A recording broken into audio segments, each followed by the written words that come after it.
Gentlemen, it's been a privilege flying with you.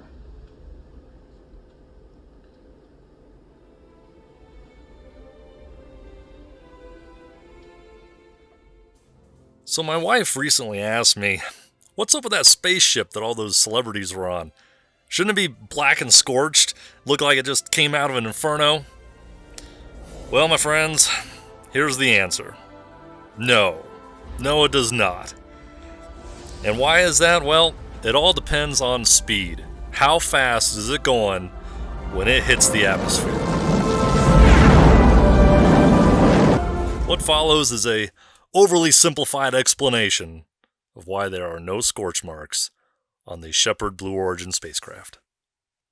Now, this is an image of the Apollo 11 command module after returning from space, and arguably this is probably what most people imagine when they think of a returned spacecraft. It's black, it's charred, it's been around, but keep in mind, this thing hit the atmosphere traveling over 24,000 miles per hour. That creates a lot of friction. Just like in the movie Apollo 13, this really illustrates just how hot this thing can get.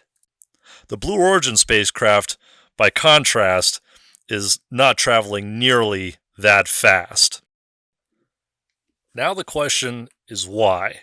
Why is it not traveling as fast as other spacecraft like Apollo, SpaceX, Space Shuttle? Why are there no scorch marks? Well, to get into that, let's talk about how this thing works and what the difference is between this spacecraft and some of the other orbital spacecraft that are traveling much faster. Step 1. Launch. The spacecraft takes off, gains speed, and goes higher and higher.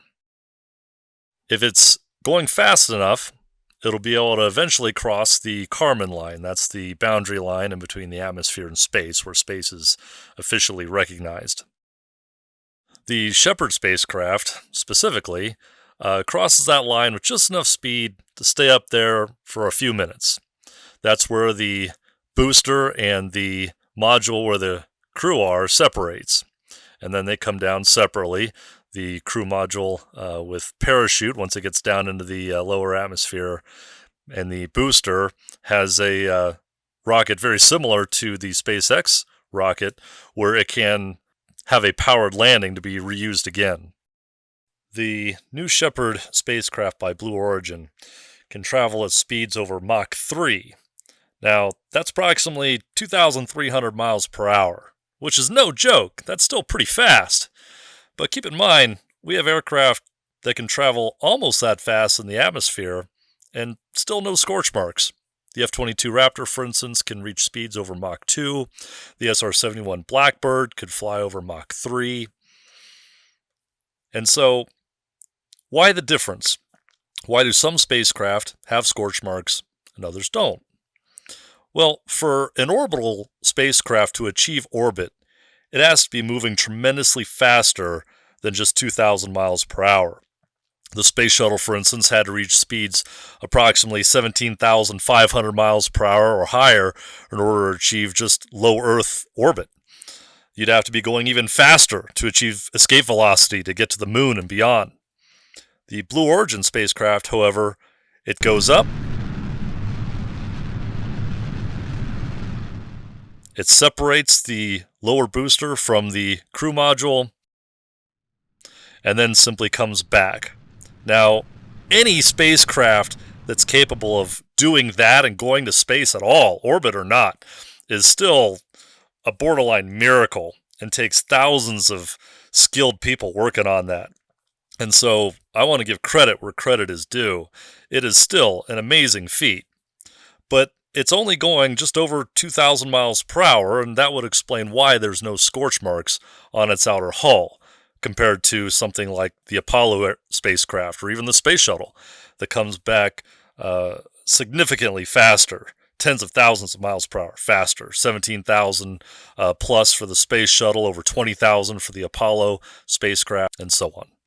So, to conclude, if it's going super fast, then it's going to have a lot more friction, and it's going to get hot. If it's not traveling that fast, it's not going to get that hot. Hence, no scorch marks. Finally, and publicity aside, let's give credit to the engineers, the scientists, the pioneers who work day and night to make space travel possible. Some have dedicated their lives. Some have given their lives. Challenger, go with throttle up. Roger, go with throttle up.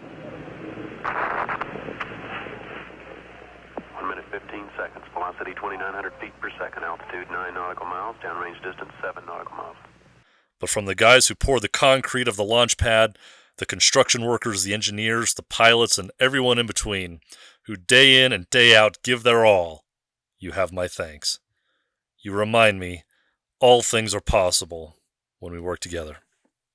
God bless. Take care. It's now approaching lunar sunrise, and for all the people back on Earth, the crew of Apollo 8 has a message that we would like to send to you. In the beginning, God created the heaven and the earth. And the earth was without form and void, and darkness was upon the face of the deep. And the Spirit of God moved upon the face of the waters. And God said, "Let there be light." And there was light. And God saw the light, that it was good. And God divided the light from the darkness.